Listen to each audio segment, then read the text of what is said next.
Bonjour et bienvenue sur bossethemath.com. Dans cette vidéo, nous allons parler de loi normale inverse.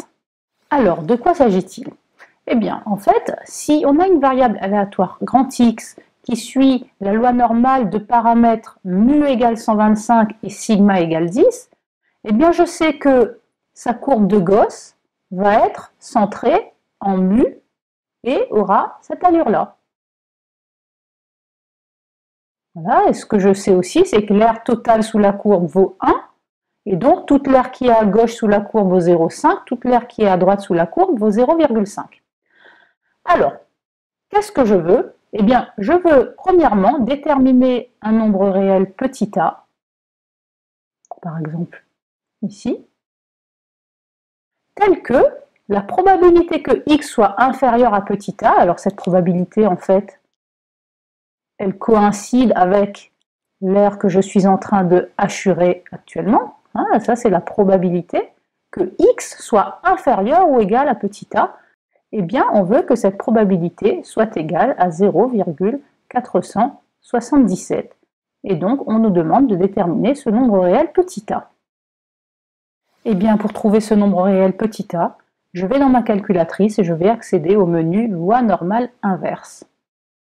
Voici donc ma calculatrice TI, et pour accéder à la loi normale, je vais ici dans Distrib en faisant seconde var. Et comme je veux la loi normale inverse, je vais dans le menu numéro 3, inv normal. Alors sur certains modèles de calculatrice, il est écrit frac normal. Donc j'appuie sur 3. On me demande l'aire. Alors l'aire que j'avais assurée, c'était la probabilité qui valait 0,479. Et mes paramètres mu et sigma, qui était mu égale 125 et sigma égale 10. Alors je laisse la zone de gauche, c'est l'aire que j'ai assurée à gauche, et je fais coller, entrer, et voici donc le nombre petit a que je recherchais, on va dire arrondi à un chiffre après la virgule, environ 124,4. Le nombre petit a valait environ 124,4 à 10 puissance moins 1 près. Je passe maintenant à la question numéro 2. J'ai toujours grand X qui suit la loi normale de paramètres mu égale 125 et sigma égale 10.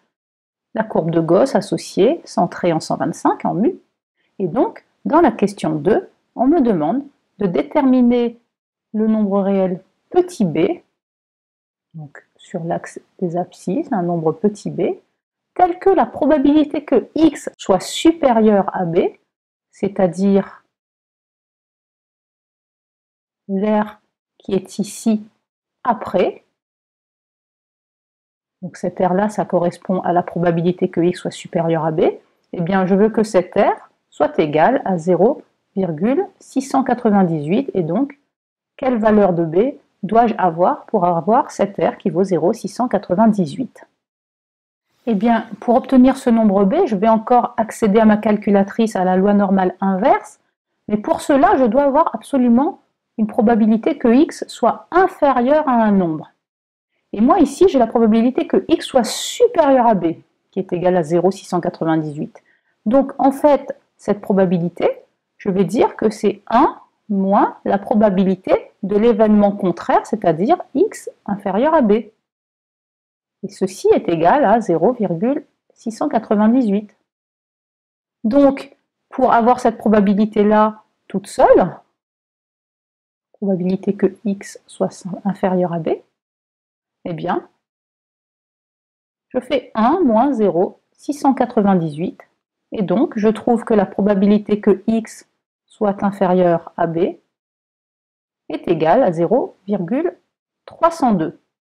Ce qui signifie, en fait, sur mon dessin, que l'aire qui est ici à gauche de b, c'est la probabilité que x soit inférieur à b, et elle vaut 0,302. Donc maintenant, pour trouver b, je vais aller dans ma calculatrice, dans la loi normale inverse. Je reprends donc ma calculatrice TI, je vais dans seconde var, et je prends donc le numéro 3, inverse normale. L'aire était égale cette fois-ci à 0,302. Les paramètres mu égale 125 et sigma égale 10, je ne les touche pas, la zone à gauche. Et donc, je vais faire coller et entrer. Voilà, et je trouve comme nombre B environ 119,8 si j'arrondis à 10 puissance moins 1 près, c'est-à-dire un chiffre après la virgule.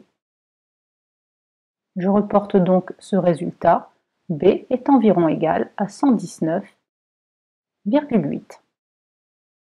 Eh bien, c'est la fin de cette vidéo. Tu sais à présent inverser une loi normale grâce à ta calculatrice. Je te remercie d'avoir visionné cette vidéo et je te dis à très bientôt sur bossemath.com.